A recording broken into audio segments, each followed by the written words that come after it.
This is Fortress on a Hill. Thank you for joining us. I'm Henri. And I'm Danny. We're here to tear apart recent stories about our nation's armed forces and our veterans. We hope you'll take a critical look at what's happening with our military, and we hope you enjoy the show. Now, let's get started.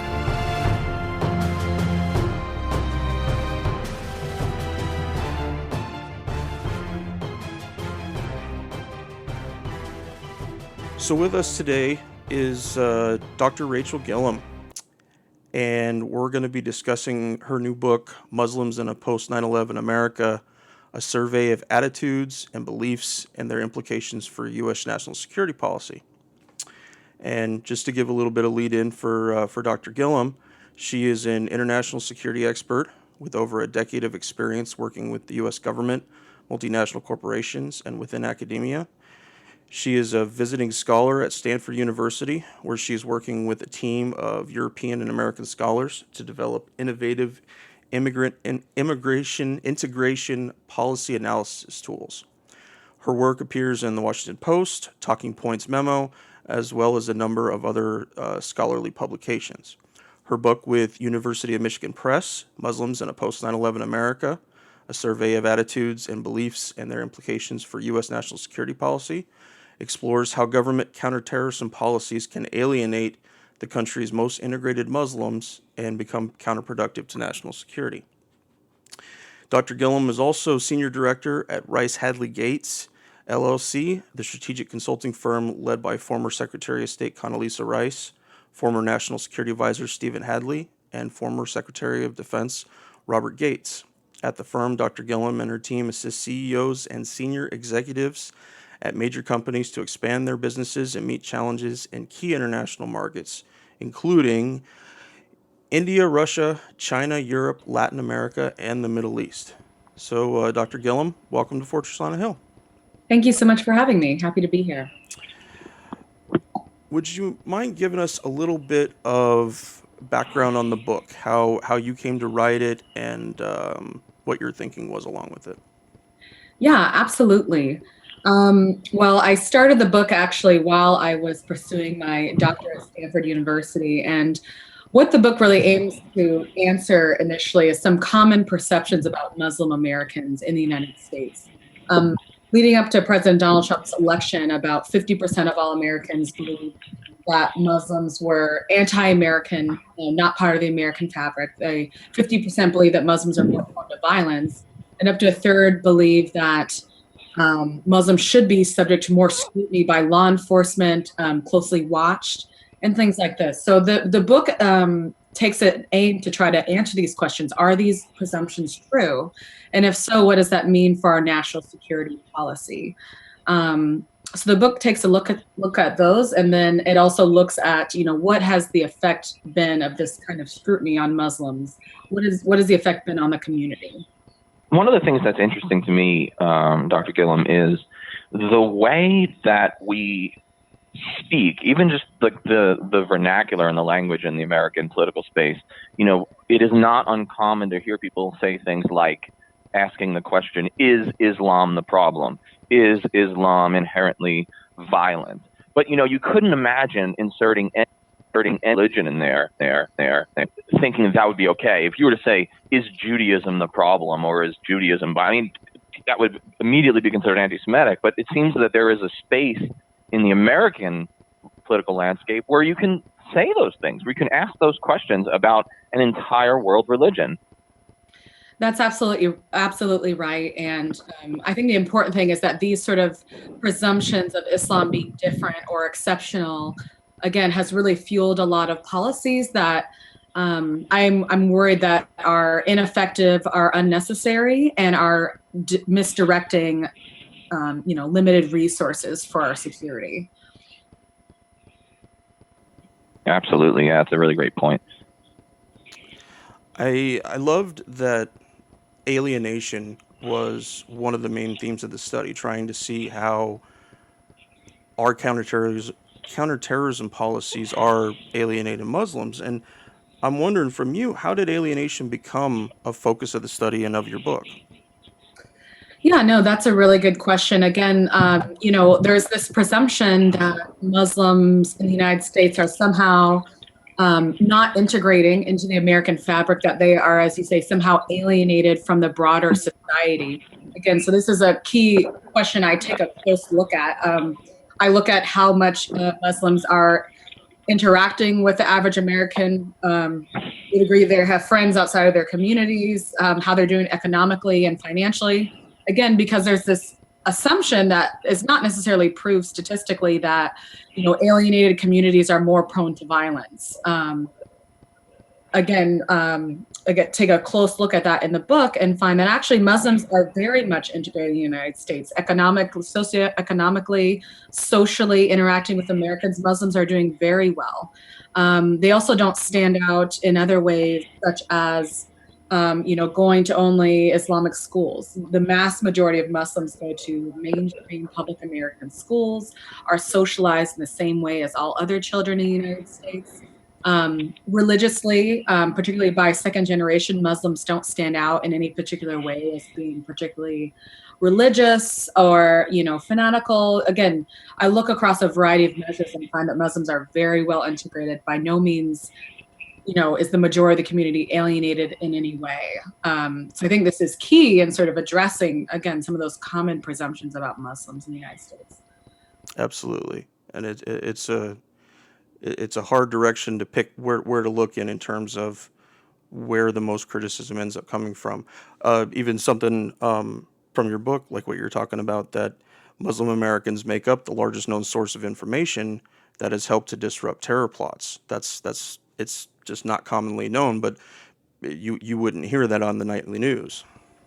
Exactly. And it's such a key point, again, because Muslims have been accused of not doing enough, not speaking up enough. But in the course of my research, so I not only conducted a nationwide survey of Muslims, hundreds of Muslims across the country, but I also spoke with hundreds of Muslims across the country. And this has been something that's been really frustrating because these community organizers, religious leaders have gone to great efforts to speak up, to condemn attacks, to make public appearances rejecting this type of violence. But it's often just not heard, as you said, not covered in the news.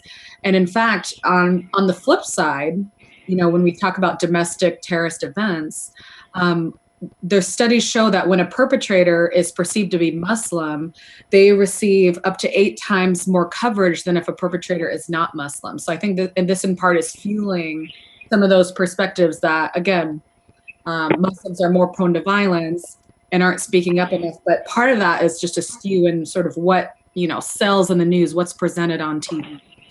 Can you compare I don't know how much you can speak on this, but the differences between the Muslim American community and Muslim communities in Europe? It seems to me that Muslims in the United States tend to actually be better integrated into society than the Europeans. And I was wondering if you could speak on that a little bit. Yeah, definitely. So I do focus exclusively on the American case, but have looked into the European case. It is generally true that Muslims in the United States are much better integrated than those in Europe. And this is for a variety of reasons. Number one, that the United States obviously has a history of welcoming immigrants, integrating immigrants, and a culture that is more accustomed to bringing in immigrants, similar to Canada.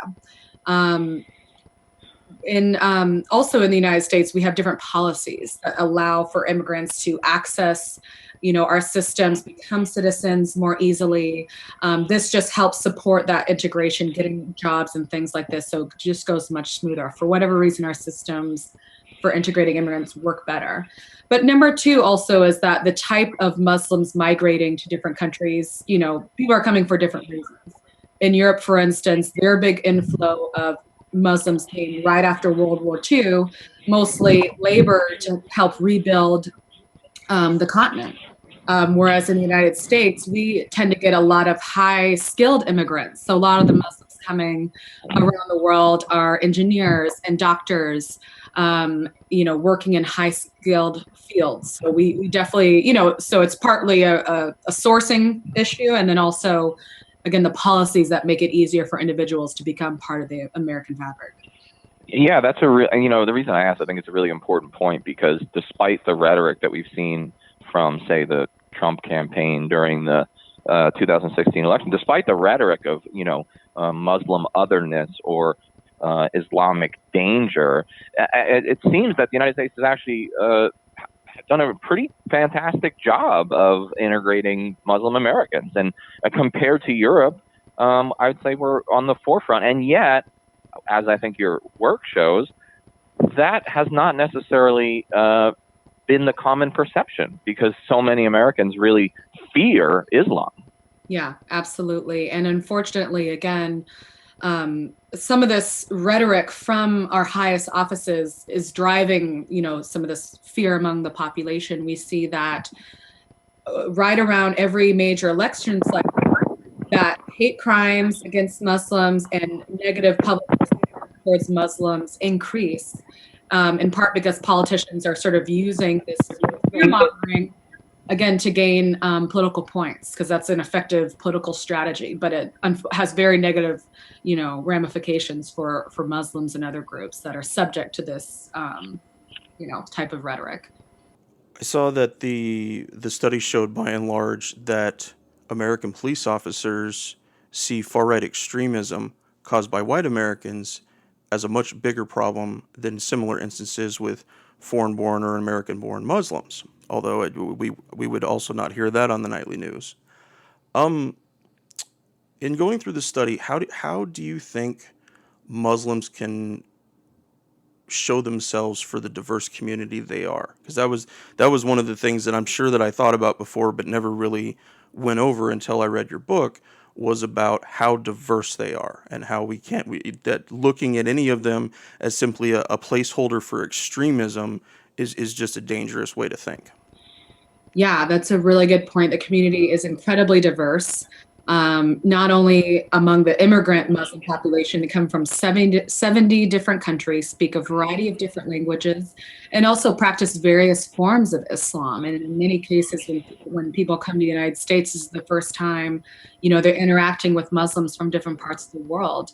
And even second and third generation Muslims, again, very diverse. Most people, when they think of Muslim Americans, think of Arabs, but in fact, Arabs make up only maybe 20, at most 30% of the Muslim population in the United States. Other large portions include African Americans, includes Asians, which, part of that is Southeast Asians from Pakistan, India, and so forth.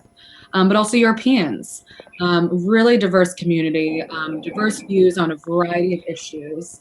And this, again, in fact, we should probably talk about it as not the Muslim American community, but as Muslim American communities, just because, again, spread across the country, each has very different experiences and perspectives on all these issues.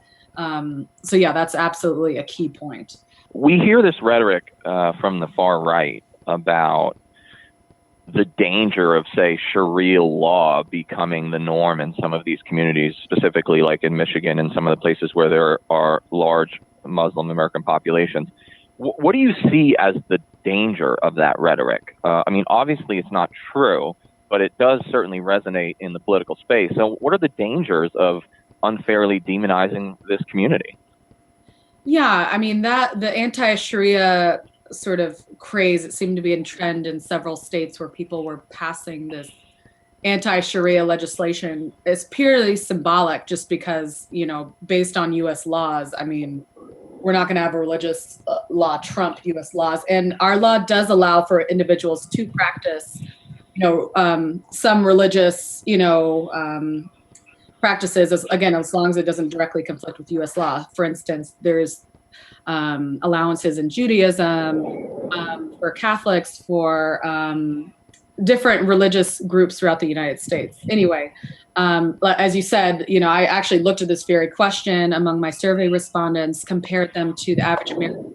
Muslims are no more likely to suggest that, religious texts should be the basis of U.S. law. They're much more likely to say that, again, U.S. society should determine the laws of the land. So as you say, it's not accurate.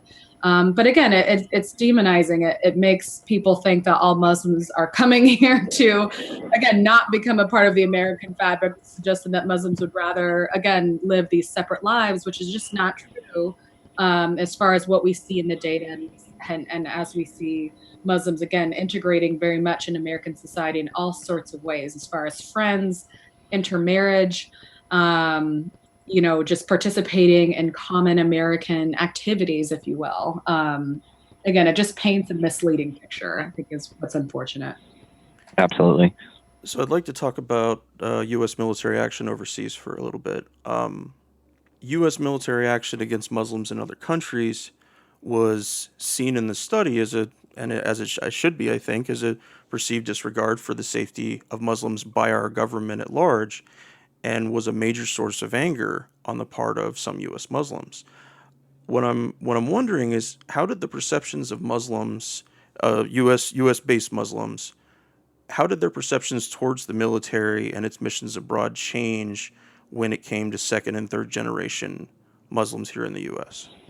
Yeah, absolutely. It's good questions. Yeah, I spoke with many Muslims about this issue, and it is a touchy subject. Sort of this perception of does the U.S. not value these lives as much as other lives? But especially among later generation Muslims, again, many of whom themselves serve in the military, they share the goal and the desire of the U.S. government, the U.S. military, of keeping Americans safe, of achieving our national security goals. But again, they are sensitive to any cases where there's unnecessary deaths. We hear the stories about the drone accidents and killing families at weddings, and these terrible stories are talked about. So it's definitely like mixed feelings in the sense of course, I'm supportive of the United States, but we would hope for policies and strategies that would preserve as many lives of civilians as possible. And I think that's a view that's held not just by Muslim Americans. I think that's a view held by a lot of Americans, where people would rather, again, always prefer to see civilian lives preserved whenever possible in war. It does seem in many cases that American foreign policy abroad is counterproductive. The Muslim American community is not, as you've shown in your study, is not particularly violent. It's not particularly other from the fabric of the United States. But one can't help but wonder, if the United States continues to wage perpetual war in primarily Islamic regions, there's going to be some blowback eventually, you would think, among American Muslims, because U.S. foreign policy is really in a state of perpetual war with different Islamic groups, and there's no end in sight. We're coming up on the 17th anniversary of Afghanistan. I mean, at some point, do you think this could start becoming a problem, or becoming perceived as a problem within the Muslim American community? Yeah, I mean, it's a tough question. It's somewhat outside the scope of sort of what my core data speaks to in my book. But just from, looking at this topic generally and talking with folks, there is a connection, as you say, between, what's going on overseas and in some cases, activities within the United States. For instance, we saw when ISIS was declining, basically, we actually saw a spike of attempted attacks by individuals who are motivated to work on behalf of ISIS. In this case, this was an attempt by an Islamist group overseas to, in a weakened state, to try to, use these other means in asymmetrical war to get back in the United States. And again, that's sort of a different question than, Muslims more broadly being upset. Again, mass majority of Muslims completely reject ISIS. They are very frustrated that, this group has even been able to claim Islam as its, motivation and driving force. So it's, again, I guess the point being is that, yes, there's definitely a link between what's going on overseas and in some cases, certain attacks we see in the United States. But again, by and large, through the ups and downs of the last decade or so, and even beyond, we don't see a mass movement by Muslims to, conduct violence against the United States. It would just be sheer chaos. The number of deaths, again, by violent extremists, Islamists, is just very tiny relative to other types of domestic terrorism, much less other types of mass violence like, school shootings and things like this. So in reality, it's a relatively small threat. Sort of going back to your point about perceptions of police officers, while it's big in the news, on the ground, it's not as severe as a threat as it might seem.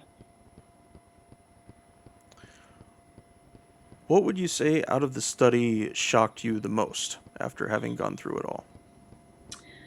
Oh, that's a good question. I mean, there were so many interesting nuances because I'm not a Muslim myself. And so throughout the process, I learned a lot, again, about the diversity of the community, the diversity of views.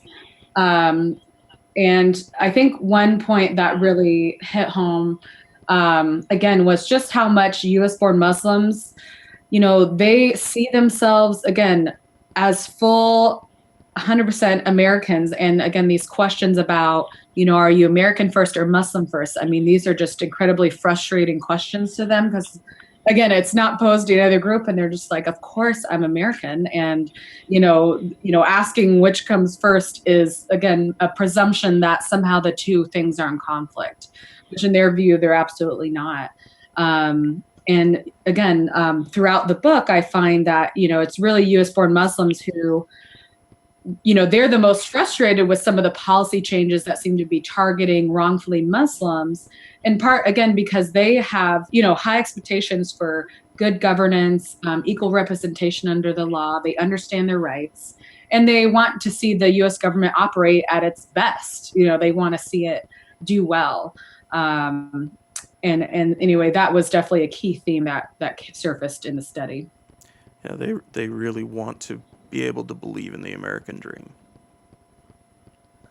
Just like we all do, of course. Absolutely. So, no, it's a lofty goal, but it's horrifying for people when they find out that that's not what they've actually received. How do we change the narrative?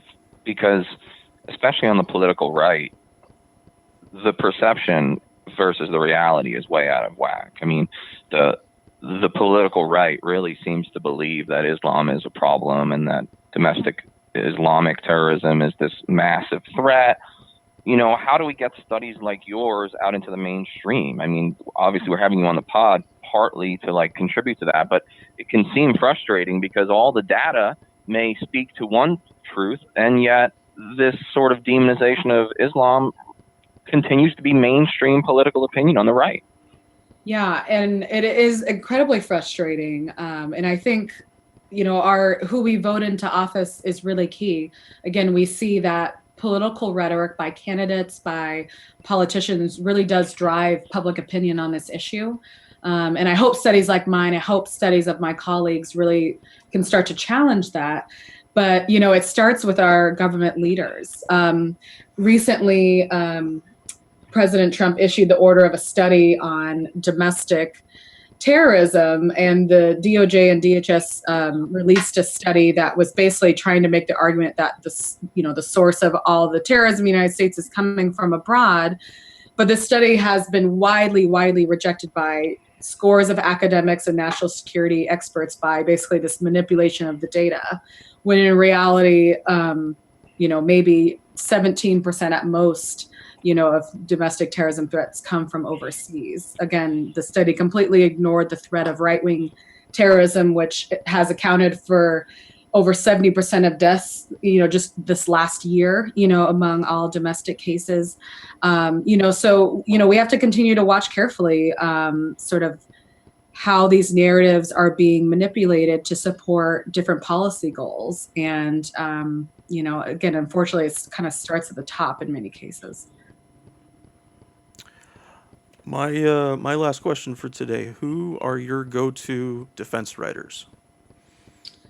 Oh, good question. I mean, to be honest, I like to keep it very diverse as far as my source of online news, just because, I think it's important to, look at different opinions. Everyone has a bias, look at different sources. And so, yeah, I end up reading a variety of different news, but I like to often go to, the core source. As an academic, I'm very interested in the data. I'm very interested in sort of what happened on the ground, less interested in the analysis. So I don't think I can give you a clear list of who my one or two are. Oh, that's okay. It's just good to know your news sources are very diverse, just like Danny and Mize are. Yeah, you really do have to diversify, because so much of the mainstream media doesn't spend much time talking about foreign policy anymore. I was writing the other day from home, and I must have had CNN on in the background for about 10 hours straight, and there wasn't a word spoken about foreign policy. There was, if an alien came down to Earth and watched CNN for 10 hours, they would think that we're at peace. They would think that there is no war in Afghanistan, because no one is reporting on it. But so anyway, my last question is, what's next for you? What is your next project, or what are you working on now? Absolutely. So since finishing this project, I've been working more generally at Stanford with a group of scholars, as you mentioned in the beginning, helping develop tools for policymakers to assess how well immigrants are integrating. Basically, we don't have a common definition of integration that we use across societies. So we're basically developing a tool that policymakers can hopefully use to see how well their policies are doing in allowing immigrants to become part of the fabric of society, as we sort of talked about earlier. And so hopefully that will be utilized and helpful to policymakers moving forward. That's great. Thank you so much for coming on. Yeah, thank you for joining us. We really appreciate it. Thank you so much for having me. Thank you for joining us today. Please come join the conversation at www.fortressonahill.com. You can also find us on Twitter at Fortress on a Hill, or on Facebook at www.facebook.com/Fortress on a Hill. We want to hear from our listeners about the topics and issues pertinent to America's military and veteran communities. And last but certainly not least, analyze your news and its sources very closely. Verify everything you read. And remember that no one, no matter how powerful, are above criticism, especially those with the power to send others into harm's way. We'll see you next time.